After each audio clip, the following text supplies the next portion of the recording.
I, female 29, am a huge nerd and bookworm, so my book collection is rather impressive. However, my boyfriend of 3 years, David, 32, and I have just moved in together, which is proving to be more challenging than I originally thought. As mentioned above, my book collection is rather large, but he never mentioned anything about it, and the books will be in my office anyway. I work from home. However, there is a slight issue he has always had that he only now mentioned. I was raised trilingual and I learned English later in life as well, so technically I speak 4 languages, with English being my weakest, so I apologise for any mistakes. Because of that, my book collection is rather diverse, including books in all 4 languages. If I can, I prefer to read the book in the language it was originally written in, and only reach for translations if I don't speak the language. This has never been a problem, and David never mentioned anything about this until now. He was helping me unpack the books, and I noticed that he'd put all non-English books in a separate pile. I asked him about that, and he said we didn't need them and to throw them away. I said that you never throw books away, you donate them instead, but I didn't plan on getting rid of any of my books. He argued that it was pointless to keep books not in English, as they only take up space and they're only for show, and no one but me even reads them. I told him, they're my books. I could consider downsizing my collection if it was a space issue, but since we have the space and they're in my office, I'm not getting rid of them. He got really annoyed, so I told him that I didn't need his help anymore. Yesterday I went for coffee with a friend, and when I got home, I found my bookshelves mostly empty, with some candles and figurines placed where my books used to be. I asked David where my books were, and he told me it was a surprise, and I came back home too early. His mother helped him get rid of all my useless books. He bagged them up, put them in his car, and was about to take them to the skip. I was absolutely furious, and he told me I could always replace them with books in English. I grabbed all my books and went to my office. I installed a lock on my office door so we can't throw them away, but I am so very confused about all of this. Then, to top this off, his sisters called me, one of them screaming her head off because I am an inconsiderate C-word and to get off my high horse and stop pretending I'm better than everyone else. Am I the idiot here? Am I really wrong about not wanting to get rid of my books? Wow, he threw away your books even though he knew you wanted them. Even though you had plenty of room for them and he didn't even need to look at them since they were in your office, because they made him feel inadequate since they were in languages he couldn't read. Oh, and he involved his mother. Girl, tell him to move out immediately. This relationship is absolutely over. Remember that abusers often use big milestones like moving in, getting married, or pregnancy to escalate the abuse. This is just the first step of many he will take in asserting control over you. Get out now before it gets really bad, and it's already really bad. Absolutely keep the books, throw away the boyfriend. The idea that he'd surprise you by throwing away your treasured possessions is just mind-boggling. If you had vinyl, would he tell you that streaming is just fine and throw that away for you? Or will he decide that there's no reason to vacation anywhere they don't speak English? This guy and his family seem like a poor match for you. Do you really want to combine households with someone so clueless about what matters to you? Who made him king? Why does he think that he can just take your stuff? And what qualifies him to decide which books to keep and which to toss? You are underreacting. Get away from this man and his family.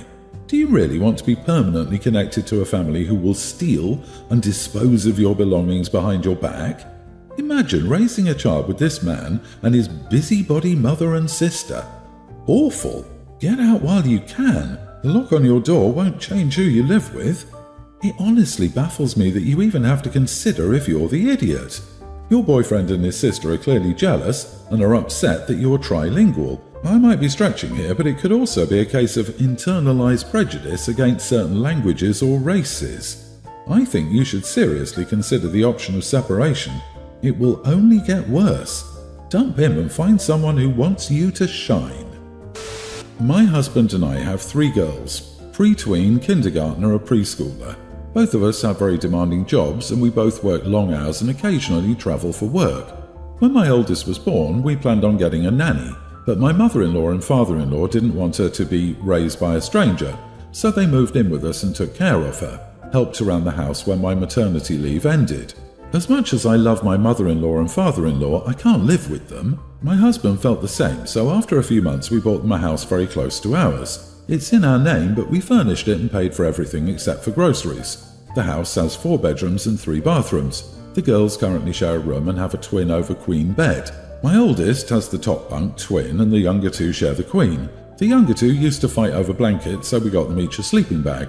My preschooler has a unicorn, my middle child has a mermaid, and my oldest one also wanted one and got an elephant. They aren't like camping sleeping bags, they're thick and extremely soft and the girls love them. My brother-in-law, sister-in-law and their kids, a young female child, a male preschooler, were visiting and the kids stayed in my kids' room. I wasn't thrilled when I heard they were staying in my kids' room, but my mother-in-law assured me that she would take all the toys out and that the kids just liked the bunk bed. My kids were spending the night with their grandparents for one of the nights my brother-in-law and his family was there.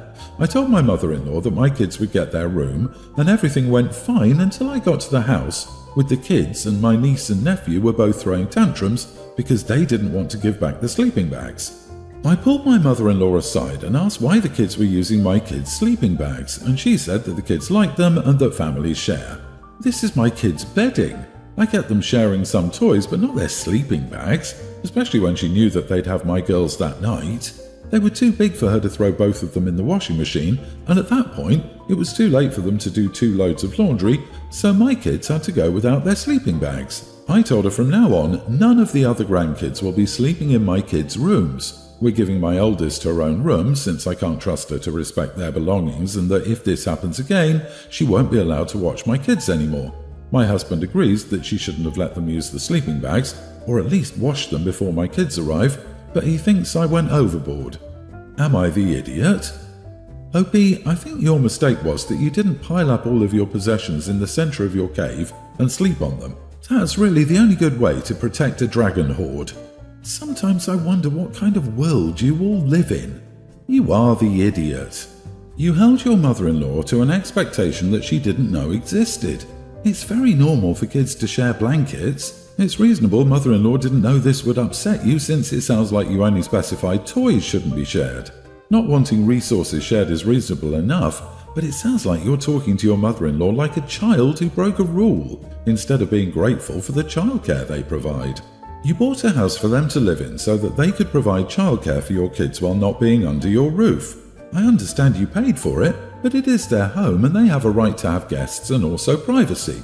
They're providing you with a service, and in return, you're paying for their housing. If I were your in-laws and you were this nitpicky just because you believe you have financial control over me, I would terminate the current agreement, move into my own place, and leave you to sort out your own childcare. I, male 38, have a lot of tattoos. It's just something I like. My mom hates each and every one. My mom, 61, loves me and I love her. She does, however, have the most annoying hobby in the world. She loves asking me questions that I cannot answer. For example, this summer I went to my cousin's, female 24, wedding.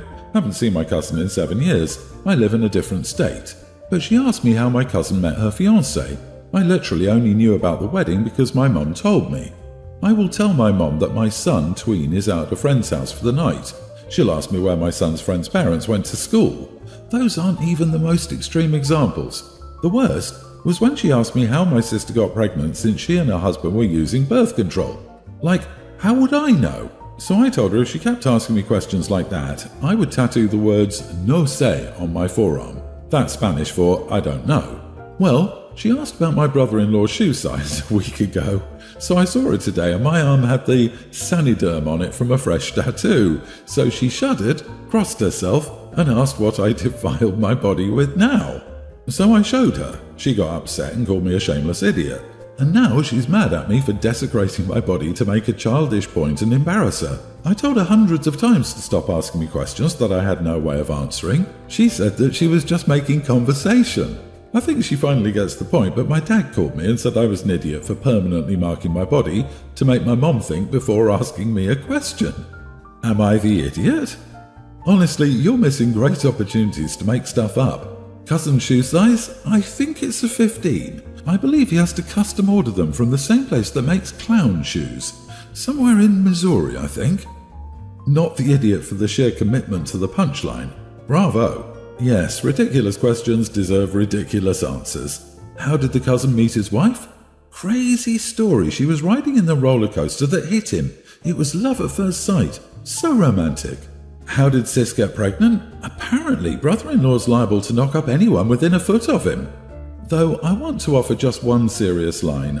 I'm sorry I upset you this much, Mom. That wasn't my intent, but it's just really frustrating and disheartening when you ask me questions I can't possibly know the answer to. I love you, Mom, you know I do, and I love talking with you, which becomes difficult to do with those questions. So, can we talk about stuff we can talk about? I really like our conversations, or something like that anyway. You are the idiot, OP. She's just making conversation with you. I also wouldn't take your mom's questions as something she can necessarily control.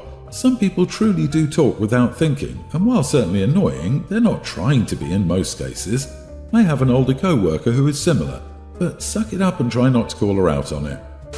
I've been dating my girlfriend for about 3 months now, and she recently invited me to spend the holidays with her family. I can see us getting serious, so this seemed like a great next step in our relationship, except for one weird, in my opinion, thing she sprung on me. I was expected to buy all of the women in her family gold or sterling silver jewellery as a gift. She said it was a cultural custom and I'd be expected to honour it or I'd look really rude. I'd literally never heard of this before, so I asked if this was just a family custom and she said no, it was cultural. It seemed really specific and honestly expensive, so I asked around other friends and colleagues from the same background, I live in a diverse area, and they were all baffled as well. I brought it up again and told her what others said, and she blew up, saying that I was purposefully trying to embarrass her and that she could no longer trust me to share parts of her culture with me. I feel horrible for making her cry, but I still feel weird about it. Was I the idiot?